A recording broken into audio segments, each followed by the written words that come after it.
स्वराज्य मेरा जन्म सिद्ध अधिकार है और मैं इसे लेकर रहूंगा। Welcome back to India unveiled.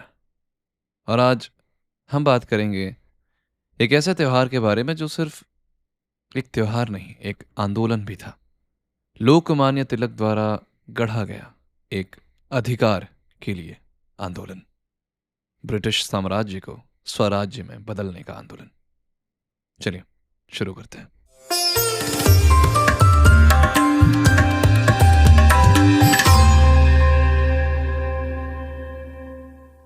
स्वराज्य मेरा जन्म सिद्ध अधिकार है और मैं इसे लेकर रहूंगा। जब लोकमान्य बाल गंगाधर तिलक ने यह शब्द बोले थे तो भारत ब्रिटिश साम्राज्य के बोझ तले दबा पड़ा था। लोगों की आवाज को तोड़ दिया गया था। मंडलों में, चौक में और गलियों में सब जगह अंग्रेज सरकार का डर था। पर एक चीज थी जो अंग्रेज भी नहीं समझ पाए। भारत के घरों में एक ऐसे देवता बसते थे जो सबको जोड़ते थे, गणपति बप्पा। 19वीं शताब्दी के अंतिम दौर में तिलक ने देखा लोग डर के मारे मिल नहीं पाते, छोटे छोटे समूह में संदेह की नजर से देखे जाते हैं। पर गणेश जी का उत्सव सारे घरों में होता था, घर की दहलीज तक सीमित एक भक्ति में बंधा उत्सव। तब तिलक ने सोचा, जब देव घरों में बंद हैं तो उन्हें सबके बीच लेकर आते हैं। और शुरू हुई एक शांत क्रांति। तिलक ने 1893 में पुणे से गणेश चतुर्थी को सार्वजनिक उत्सव बना दिया। लोगों ने घर की दीवारों से बाहर निकलकर गलियों में गणपति स्थापित किए, मोहल्ले में पंडाल बनाए, ढोल ताशा बजे, भजन और प्रार्थना के साथ लोग जुड़ने लगे।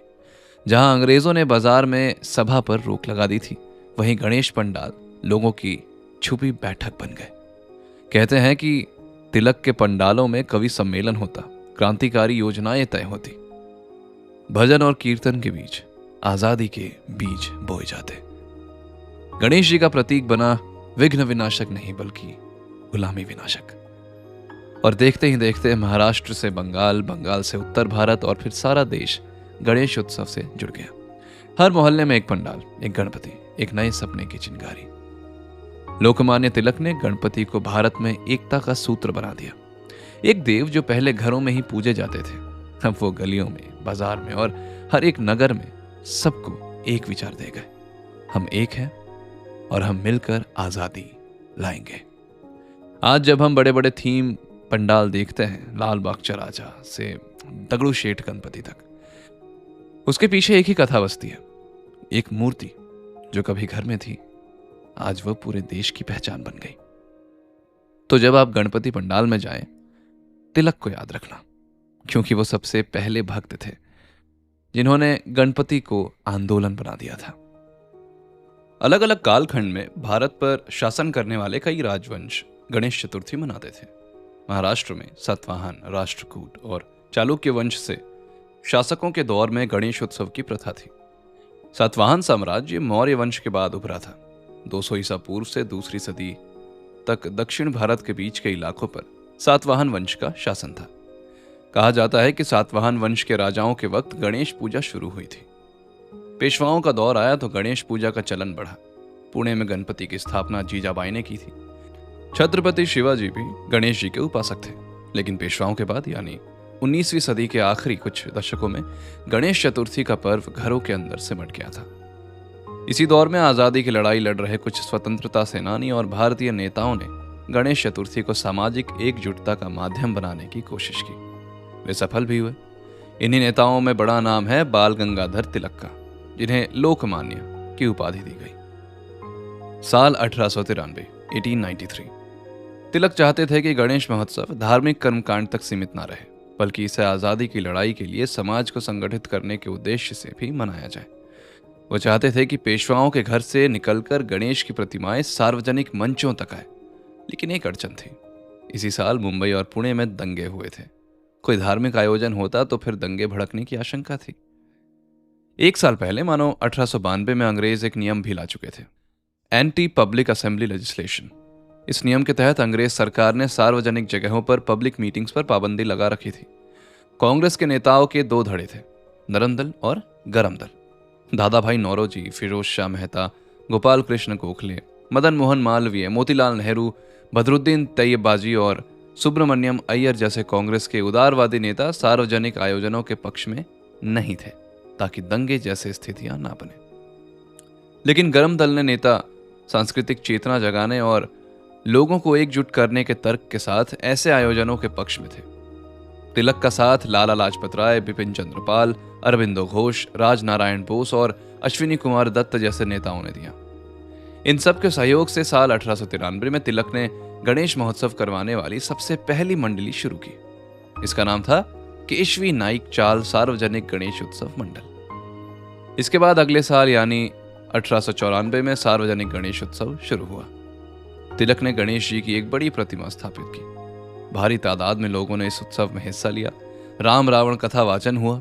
चतुर्थी के कार्यक्रम के दिनों में अंग्रेजों के खिलाफ भाषण दिए जाते, लोगों में देशभक्ति के भाव जगाने की कोशिश की जाती, अंग्रेजों के खिलाफ जनमत बढ़ाने के प्रयास होते। धार्मिक कार्यक्रम को सामाजिक सरोकार के काम लाने का तिलक का यह प्रयास सफल हुआ। हर साल गणेश चतुर्थी मनाई जाने लगी। तिलक ने काशी में भी गणेश चतुर्थी का उत्सव मनाना शुरू किया। फिर साल 1905 में बंगाल विभाजन के बाद लोगों का अंग्रेजों के खिलाफ गुस्सा और बढ़ा।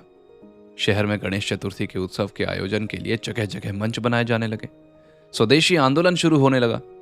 भीड़ अब खुलेआम आजादी के नारे बुलंद करने लगी थी।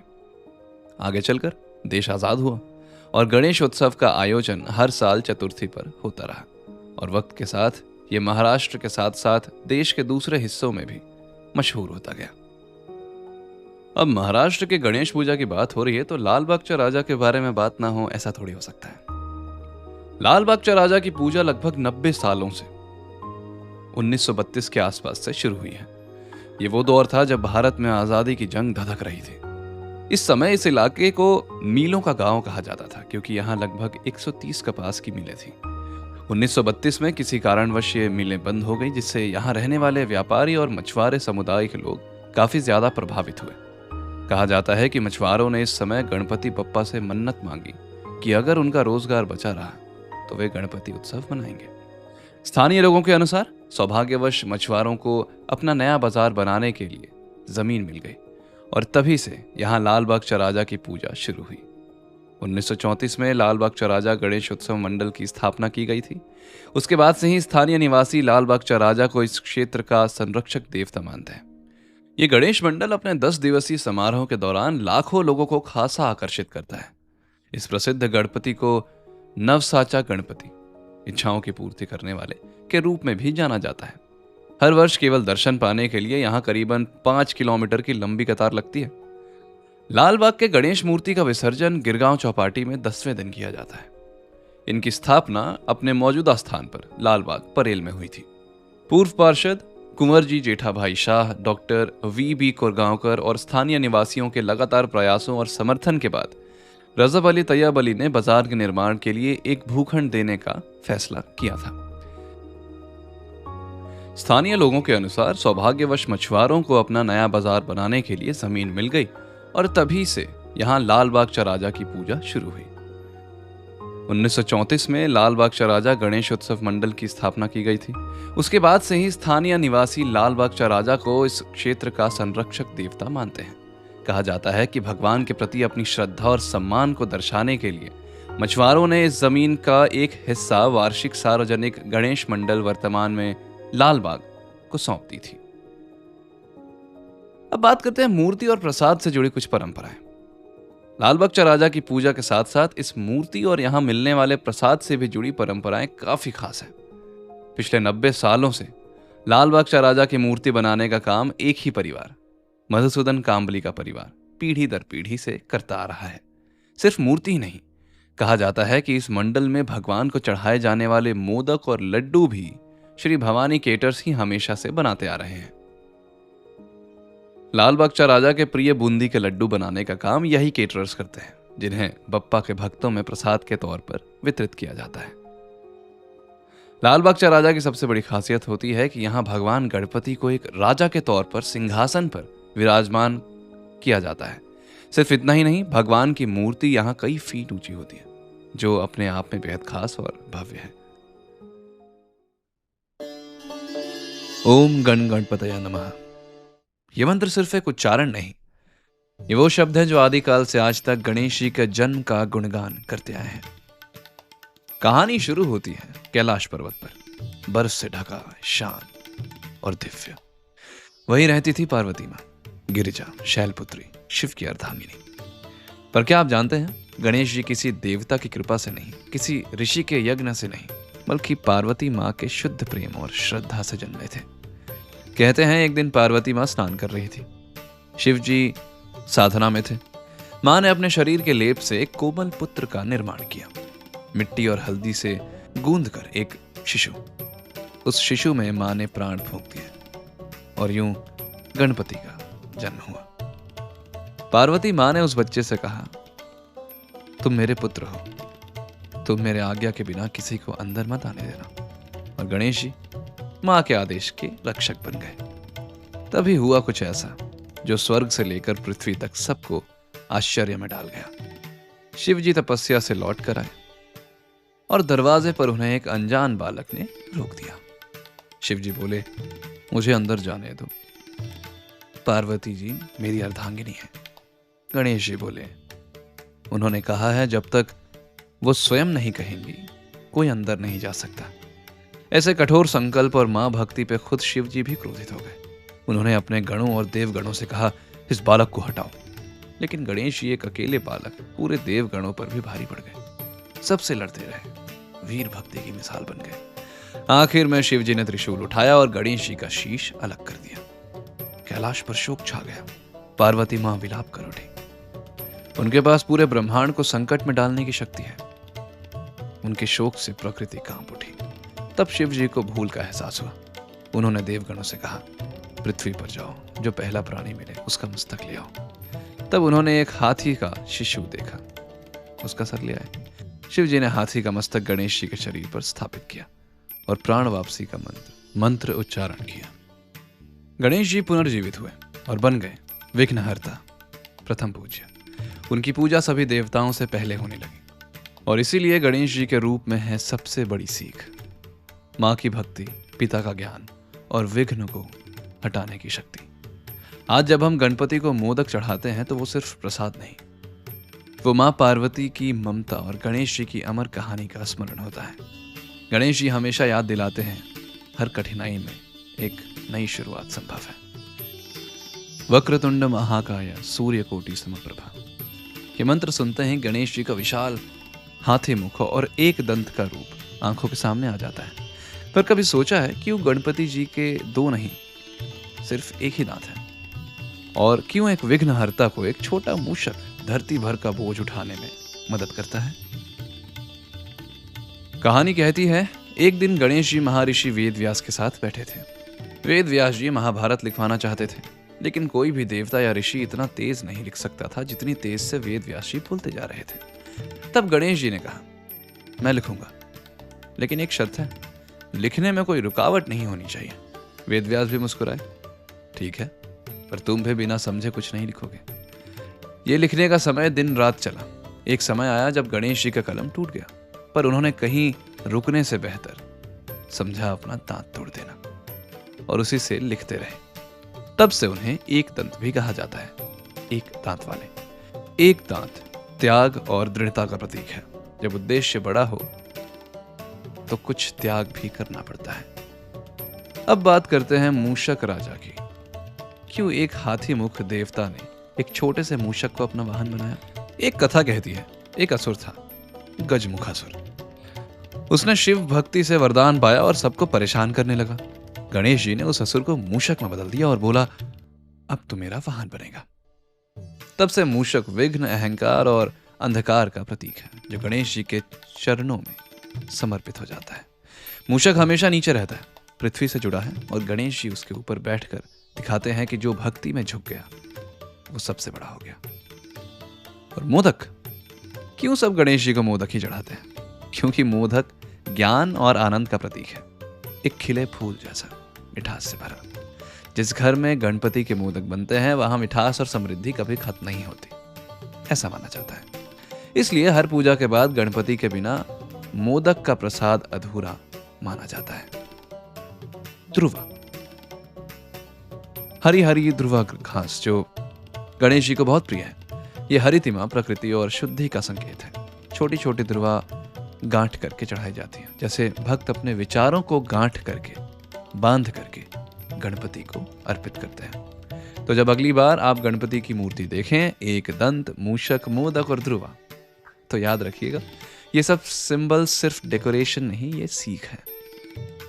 त्याग, विनम्रता, ज्ञान और प्रकृति से प्रेम।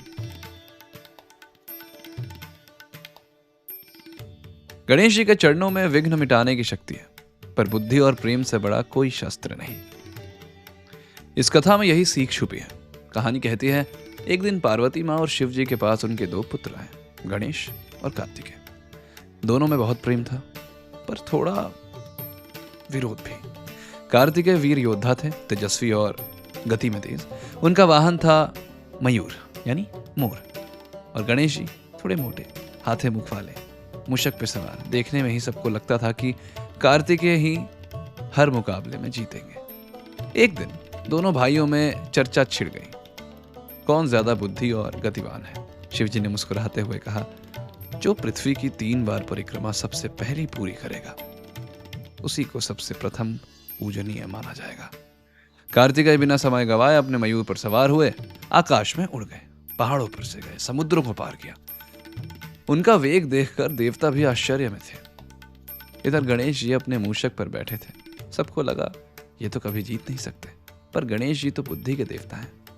उन्होंने आंख बंद की और मां पार्वती और शिव जी के चरणों में दंडवत हो गए और फिर उनके 3 चक्कर लगा लिए और वापस आकर उन्होंने एक मंत्र उच्चारित किया, माता पितु गुरुदेव पूजे गणेश सर्वदा। मतलब माता और पिता ही सबसे बड़े देवता हैं, उनके चरणों की परिक्रमा ही सृष्टि की परिक्रमा है। और गणेश जी ने अपने माता पिता की 3 बार परिक्रमा की, क्योंकि उनके लिए माता पिता ही तो संपूर्ण विश्व है। तब शिव और पार्वती प्रसन्न हुए। उन्होंने घोषणा की, यही है ज्ञान, यही है भक्ति। जो जननी जनक में समस्त संसार देख ले, वो ही सबसे महान है। तब से गणेश जी बने प्रथम पूज्य। हर पूजा में पहले गणेश जी की आराधना होती है। इस कहानी में एक गहरा संदेश है, जीत हमेशा बल से नहीं होती, बुद्धि और भक्ति से होती है। और मूषक पर बैठकर भी कोई देवता मयूर को हरा सकता है, अगर उसके मन में समर्पण हो। तो जब भी कोई कठिन परिक्रमा लगे, थोड़ा रुक कर सोचना, बुद्धि से कैसे जीत सकते हैं। तब गणेश जी आपके साथ होंगे। हर साल हम गणेश जी को बड़े धूमधाम से घर लाते हैं, पंडाल सजाते हैं, धूप दीप जलाते हैं, मोदक चढ़ाते हैं। पर जब सबसे ज्यादा प्रेम बनता है, तभी एक दिन आता है विसर्जन का। क्या आपने सोचा है, इतने प्यार से लाए भगवान को हम खुद हाथ जोड़ के विदा क्यों कर देते हैं? इसका जवाब है प्रकृति का चक्र। पौराणिक कथाएं कहती हैं, गणपति मिट्टी से बने हैं, मिट्टी में मिल जाते हैं। यह याद दिलाता है कि जो जन्मा है उसका विसर्जन भी निश्चित है। आज वो स्थिर है, कल वो पुनः प्रकृति में घुल जाएगा। इसलिए गणेश जी का विसर्जन दिखाता है, अनित्य है सब कुछ, नित्य है बस श्रद्धा और प्रेम। विसर्जन के समय जब मूर्ति जल में डूबती है, तब प्रार्थना होती है, बप्पा तुम जल में मिल रहे हो, पर तुम्हारा आशीर्वाद हमारे मन में सदैव रहे। पानी को पवित्र माना गया है। समुद्र, नदी, ताल सब धरती माँ का अमृत है। गणपति उस अमृत में विघ्न लेकर विलीन हो जाते हैं और विघ्न हर्ता से विघ्न विहीन का साइकिल शुरू हो जाता है। और सोचो, विसर्जन में कितनी भिन्नता और एकता छुपी है।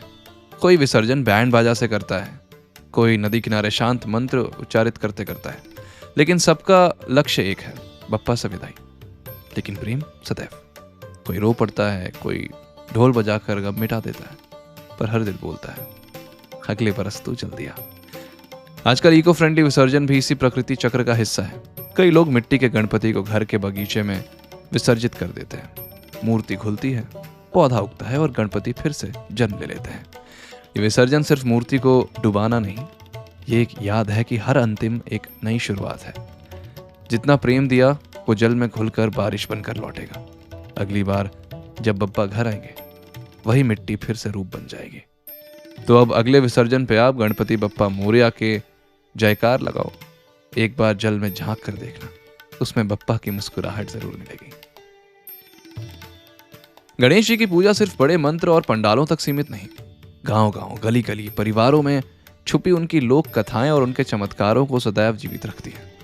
सबको पता है कि गणपति जी को मोदक प्रिय हैं, पर एक लोक कथा कहती है एक बार अनुसुईया माता ने सप्त ऋषि और देवगणों के लिए भोजन बनाया, पर गणेश जी सबसे पहले पहुंच गए। उन्होंने पूरा भोजन खत्म कर दिया, फिर भूख नहीं मिटी। तब अनुसुईया माता ने उन्हें एक गोल मोदक दिया। उस एक मोदक में इतना ज्ञान, प्रेम और तृप्ति थी कि बप्पा संतुष्ट हो गए। तब से कहा जाता है जो भी भक्त बप्पा को श्रद्धा से मोदक चढ़ाते हैं उसके घर कभी कमी नहीं होती। अब बात ध्रुवा की, वो हरी हरी घास जो गणपति को बहुत प्रिय है। एक और लोक कथा है। एक बार असुर अनलासुर ने देवलोक में आतंक मचा दिया। उसके मुंह से आग निकलती थी, सब देव भाग गए। तब गणेश जी ने उस असुर को निगल लिया, पर उनके शरीर में आग और विष का प्रकोप होने लगा। सब देव घबरा गए, कैसे शांत होगा ये। तब ऋषियों ने 21 ध्रुवा गणपति के सिर पर रखी और वो विष जल गया, शीतल हो गया। तब से ध्रुवा गणेश जी के शीतल और संकट दूरी का प्रतीक बन गया। एक और छोटी कहानी, गणपति जी और चंद्रदेव। एक बार गणेश जी अपनी सवारी मूषक पर रात को जा रहे थे। रात थी, अंधेरा था, मोदक का डब्बा हाथ में था। तभी उनका पैर फिसला, वो गिरे, मोदक बिखरे और चंद्रदेव उन पे हंस पड़े। गणेश जी ने गुस्से में कहा, तुझे अपने सौंदर्य पर घमंड है ना, तू अब से कभी पूर्ण रूप में नहीं चमकेगा। तब से चंद्रदेव घटे और बढ़े, और अब भी घटते हैं और बढ़ते हैं। और गणेश चतुर्थी पे चंद्रकूप देखना मना है। कहते हैं चंद्र दर्शन से कलंक लग सकता है। और कितनी लोक कथाएं हैं। कोई कहता है गणपति एक बार भोगवती नगर गए थे, वहां सांप को कमरबंद बना लिया। कोई कहता है उन्होंने मूषक राज को अपने चरणों में लगा दिया और सारे अंधेरों को रोशनी में बदल दिया। ये छोटी छोटी कहानियां हर गांव, हर दादी नानी के पिटारे में अलग रूप में मिल जाती है, पर सब में एक ही बात है, गणपति हर संकट का समाधान है, हर विघ्न का नाश है और हर भक्त के घर में खुशियों की चमत्कार है। गणेश चतुर्थी का सबसे खूबसूरत पल होता है जब पंडाल या घर में धूप, दीप और शंख की धुनी गूंजती है। इस समय जो भक्ति का सुर निकलता है वो घर के दीवारों से लेकर दिल के कोने तक पहुंच जाता है। सोचिए, एक तरफ ढोल, ताशा, बैंड बज रहा है, दूसरी तरफ पंडित जी मंत्र उच्चारण कर रहे हैं। गजानन भूत गणादि सेवितम कपित्थ जम्बू फलसार भक्षितम। ये शब्द ऐसे लगते हैं जैसे हवा में गणपति स्वयं आशीर्वाद बरसा रहे हैं। आरती के समय जब दीपक घुमाया जाता है, सब मिलके गाते हैं, कोई सुर में, कोई बेसुरा, पर गणपति सबका प्रेम ही देखते हैं। एक आरती में कितनी भावनाएं छिपी होती हैं, मन की प्रार्थना, परिवार का संग, दुखों का विसर्जन और नए सपनों का आरंभ।